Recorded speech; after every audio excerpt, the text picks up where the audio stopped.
Well, there's a floor underneath this somewhere, and it's our job to see if we can save this and see what we can turn this one into. So obviously this one's going to be a little bit on the difficult side, but we'll see what happens.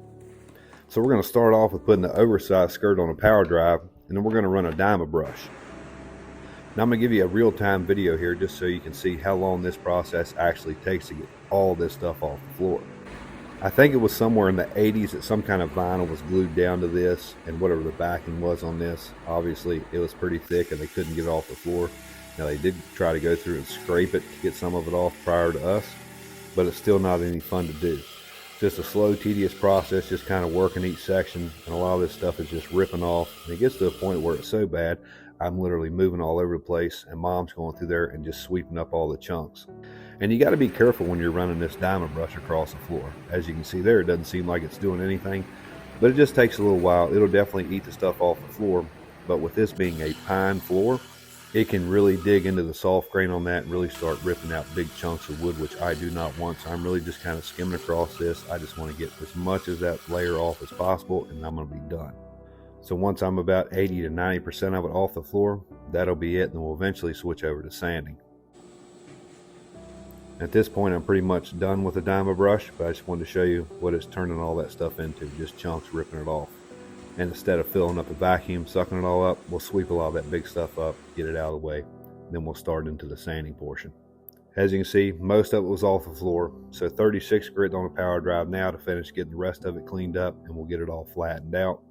And we're doing just this one little room in this house, and then there was a little addition to a bathroom remodel that we did put oak in. It's just not included in the video.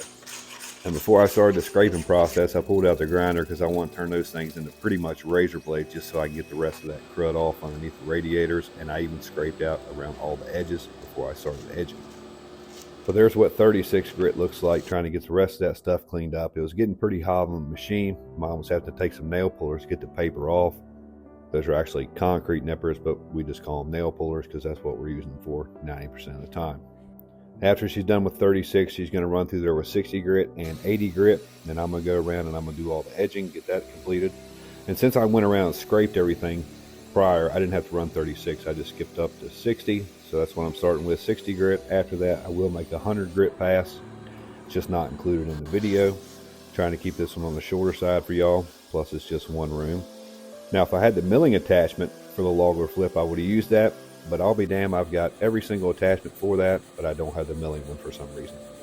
So I've got all the edges done, so now I'm just go around, I cut all the corners, get everything hand sanded up underneath that radiator, because the flip edger still won't reach all the way back because it's so low to the ground. Then Mom's going to run through there with a 100 grit bone of green, and she ran red heat 120, because we're going to stain this one later, and I'm not water popping this one.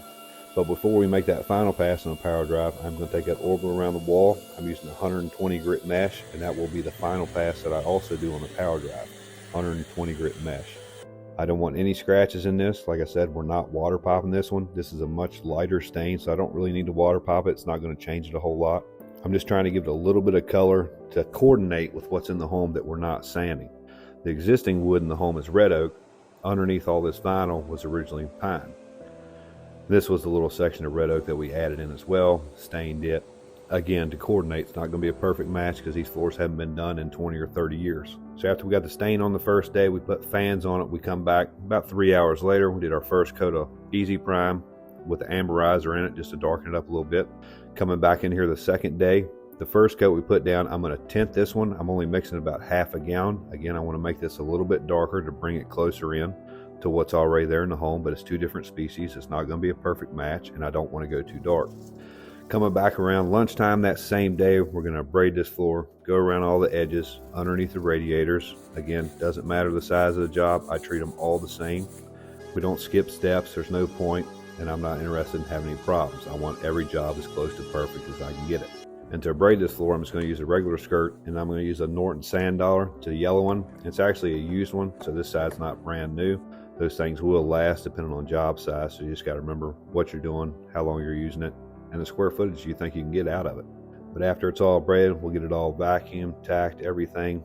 We'll put that final coat down, and we're just doing low but easy finish on this one, and I never tint the last coat. The last coat I always want just straight finish.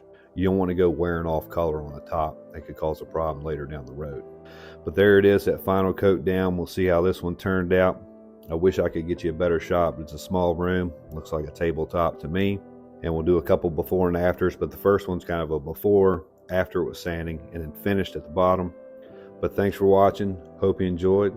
I'll see you on the next one.